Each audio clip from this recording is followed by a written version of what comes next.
Tribute to My Town is a poem where he remembers his happy childhood, Dr. Rizal, in his town. So in the poem, Rizal talks about the beautiful nature around him, the calm lagoon, fresh breeze, and peaceful surroundings. So he recalls how he played in the forest, prayed in a simple church, and felt comfort and joy in his small town. So the poem shows Rizal's deep love for his hometown and how much he misses those carefree childhood days. And it also expresses his hope that his beloved town will always remain peaceful and safe. The reason behind of the background of the poem A Tribute to My Town, as we can see, it shows the peaceful and beautiful place Rizal described in his poem. So, yung calm lagoon and trees, uh, nire-represent niya yung kung gaano quiet and kasaya sa hometown niya. And yung bahay na ni-drawing ko dyan yung black, it reminds us of his childhood home where he felt safe and loved. And kung mapapansin natin, may bata dyan na umuupo dyan sa tabing tubig. So, it symbolizes Rizal, remembering his joyful early years, and the birds in the sky symbolize his longing to go back to those special moments. The poem Kundiman by Dr. Rizal is a heartfelt expression of love, not for a person, but for the Philippines. In this poem, Rizal talks about the country's struggles under oppression and how its people have suffered due to poor leadership. Despite this, Rizal expresses hope that one day the country will rise again, regain its freedom, and reclaim its identity. He emphasizes that Filipinos are willing to sacrifice, even shed their blood, to save their beloved homeland. Until that time comes, their feelings of love and desire for freedom will remain quiet but strong. So the poem reflects Rizal's deep patriotism and his belief that the Philippines will eventually achieve independence through courage and sacrifice. Ang dahilan kung bakit gidraw ko yung background ng poem ko na Kundiman is that nire-reflect niya yung message ng poem, which is hope and love ni Dr. Rizal for the country. So the rising sun symbolizes a bright future for the Philippines, as Rizal believed freedom and justice would eventually come. So yung tao na nag-hold ng flag is nire-represent niya yung strong na pagmamahal natin and dedication nating mga Filipino sa bansa natin.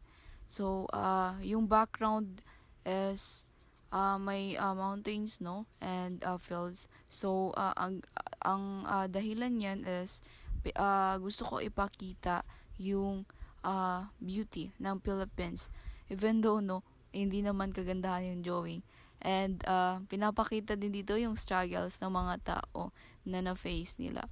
So, yung drawing is highlight lang naman doon yung courage, sacrifice, and yung hope ng mga tao para sa betterness, no, ng karamihan. The poem To My Muse is a poem where Dr. Rizal expresses his feelings of sadness, frustration, and responsibility. So, Rizal talks about the muse, which is like his inner source of creativity and inspiration for writing poetry. So in the past, this muse helped him write joyful and romantic poems, but now Rizal feels that those happy days are over. Rizal explains that life has become more difficult and serious. Instead of writing about love and beauty, he now feels the need to write about the harsh realities his country is facing. He talks about the struggles of the Filipino people and the injustice happening around him.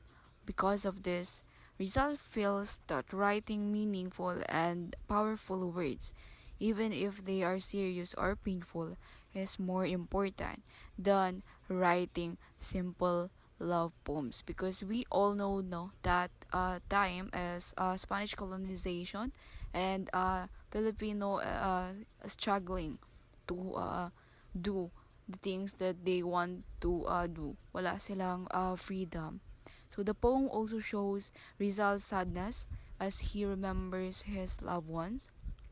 He feels lonely because many of the people he once cared about are either gone, married, or far away. So this adds to his feeling that the peaceful and happy moments of his past are now behind him. So in the final part of the poem, Rizal asks his muse for one last favor, which is to give him the strength and courage to write words that will help the weak and fight against oppression. So this shows how Rizal's purpose as a writer had changed. Instead of focusing on personal emotions, he now wants to use his words to stand up for his country and inspire change. So, as we can see in my drawing, naglagay ako ng tao no na nakaupo under a tree with his books. So, I represent it as Sir Rizal, which symbolizes his loneliness and sadness. So, yung mga puno, nire-represent niya no, yung reflection and solitude, showing how Rizal felt alone, confused, and burdened by his thoughts. And yung mga libro naman na nasa tabi niya, in-highlight dito yung identity niya as a writer and thinker, reminding us that his words were his greatest tool in fighting for justice. I also gave Rizal a sad expression to reflect his inner struggle. So in the poem, he talks about losing the people he loved and feeling distant from those around him. My drawing shows this by portraying Rizal deep in thought, unsure of what to do next, as he faces the difficult reality of his country's situation. So, in addition to this, I include a girl, a group of people, and the Philippine flag to further emphasize the poem's message. So the girl may represent Rizal's lost loved ones, or yung youth no na uh, he wants hope to inspire.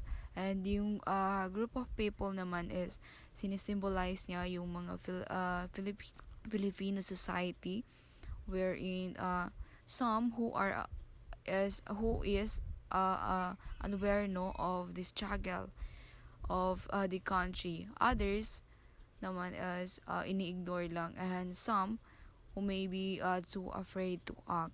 And lastly, the Philippine flag. So, naglagay ko ng Philippine flag because it serves as a powerful reminder that um, Rizal's pain and confusion are deeply connected to his love for his country and his dream for its freedom.